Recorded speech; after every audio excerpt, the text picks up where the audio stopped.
মই তোমাক চিনি পাইছো নহয়। হয় নেকি? কেনেকৈ? সেইদিনা কলেজৰ ফাংচনত ভাল অভিনয় কৰিলা দেই। ধন্যবাদ। তোমাৰো অভিনয় চালো, ভাল লাগিল দেই। ধন্যবাদ। তহঁতি কথা পাতচোন, মই ঘূৰি ওচৰত আহোঁ। ঠিক আছে। মই বহিব লাগিব। এইখিনিতে মানে অকণমান চৰ্টা আছে এখন লৈ লৈছোঁ। এখন বাইক কৰিয়ে আছোঁ, শ্বুট মানে এক্টিং নাই হোৱা।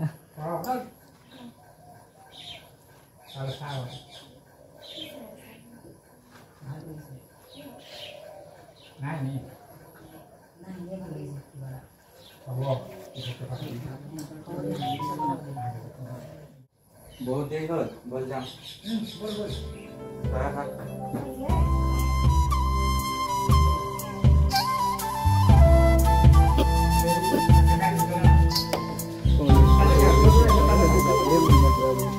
নতুন অসমীয়া ছবি জোন তৰা অতি সোনকালে আপোনালোকৰ মাজলৈ আহি আছে। জোন তৰা আৰু দেখিছে এইফালে শ্বুটিঙৰ কাম চলি আছে। মদন নিয়োগ ছাৰে ডাইৰেকশ্যন দি আছে আৰু মানে কলেজৰ পৰা এতিয়া ঘৰলৈ আহিব, নমাই থৈ গৈছে দেখিছে।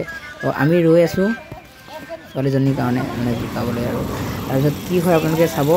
নিউ আছামিজ শ্বৰ্ট ফিল্ম চাবলৈ পাব। ভিডিঅ'টো শেষলৈকে চাই থাককচোন। অকণমান ভিডিঅ'ৰ ক্লিপ দিছোঁ আৰু ক'ৰ পৰা চাই কমেণ্ট কৰিব।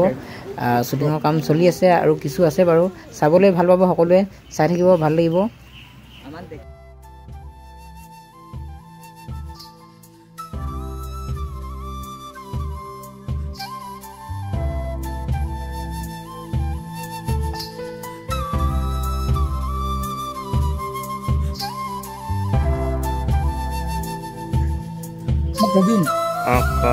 এই ছোৱালীগৰাকীৰ নাম তৰা। তোমালোকৰ ঘৰৰ ওচৰৰে বুলি শুনিছোঁ, নহয় জানো? সেই সিদিনা কলেজৰ ফাংচনত বৰ ভাল অভিনয় কৰিলে, ভাল লাগিল দেই। পচন্দ হৈছে যদি আমাৰ ঘৰ কথা পঠাই দিম। আৰু আজি তেনেহ'লে তহঁতৰ ঘৰলৈকে যাওঁ। আছো। প্ৰবীণ তুমি? আছো না, মই ইয়াতে আছো।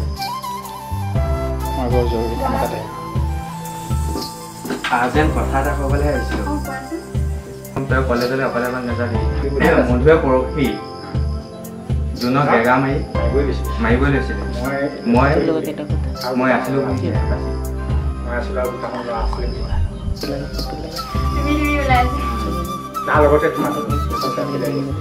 কলেজলৈ অকলে নাযাবি। মধুৱে পৰহি দিনাখন প্ৰথমতে কচোন কোৱাচোন বুলি কৈছে।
পাছফালে 1 2 3 4 5 6 7 8 9 10 11 12 13 আৰু কেমেৰামেনৰ লগাই 14জন মানুহ মানে আমি এখন শৰ্ট ফিল্ম মানে অসমীয়া ছবি বনাইছো। আশা কৰোঁ সকলোৱে চাই ভাল পাব। জোন তৰা শৰ্ট ফিল্মখনৰ নাম। আৰু মোৰ লগত সহযোগ কৰিছে আমাৰ এইখিনি গোটেইখিনি আৰ্টিষ্ট। কেৰেক্টাৰ চবৰে এটা এটা হ'লেও আছে আৰু মেইন কেৰেক্টাৰত কোন আছে ক'ম বাৰু। তাৰ আগতে মই চিনাকি কৰি দিব বিচাৰিছোঁ আপোনালোকক। প্ৰথমতে আপোনালোকক চিনাকি কৰি দিব বিচাৰিছোঁ আমাৰ সন্মানীয় মদন নিয়োগ ছাৰ। নমস্কাৰ। এইফালে আহক। এখেতক কিছুমানে চিনি পাইছে আৰু যিসকলে চিনি পাইছে প্ৰথমতে এটা সলনি কৰিব চাই আছে। আৰু চিনেমা শিল্পী আৰু ৰিটায়াৰ হ'ল বাৰু বৰ্তমান ইতিহাসৰ বঁটাপ্ৰাপ্ত প্ৰধান শিক্ষক। তেখেত অন্য ধৰণৰ কালচাৰেলৰ কামো কৰে, থিয়েটাৰ কেইবাখনো থিয়েটাৰো কৰি আহিছে। আপুনি অকণমান কৈ দেখুৱাওক আপোনাৰ বিষয়ে। নমস্কাৰ, মোৰ নাম মদন নেওগ। আজি আমি এখন ছবি শ্বুটিং কৰি আছোঁ।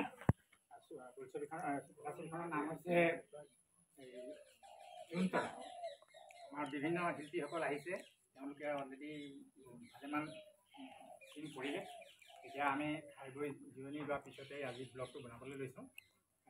আপোনালোকে ফিল্মখন চাব, শ্বেয়াৰ কৰিব, ছাবস্ক্ৰাইব কৰিব, চব কৰি দিব আৰু চাবলৈ পাব। ধন্যবাদ। আৰু বাকীসকলক আপোনাক এতিয়া আমাৰ শ্বৰ্ট ফিল্মখন এটা লাভ ষ্টৰী কাহিনী বাৰু, আৰু যিটো কাহিনীত ল'ৰা এটা ছোৱালীজনী থাকিব বাবে আমাৰ মেইন হিৰইন মানে নাহকটীয়া চাচনি, গানটো শুনিছে নিশ্চয়। সেই চাচনিৰ পৰা আহিছে কস্তুৰী বৈ। এখন আহিছে কস্তুৰী বৈ তাই আপোনাৰ মেইন কেৰেক্টাৰ কৰিছে বাৰু। কেনেকুৱা লাগিছে বৈ?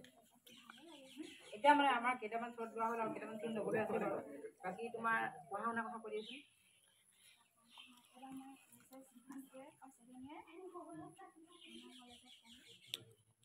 আৰু বাকীসকলক তেওঁলোকৰ নিজৰ নিজৰ পইচা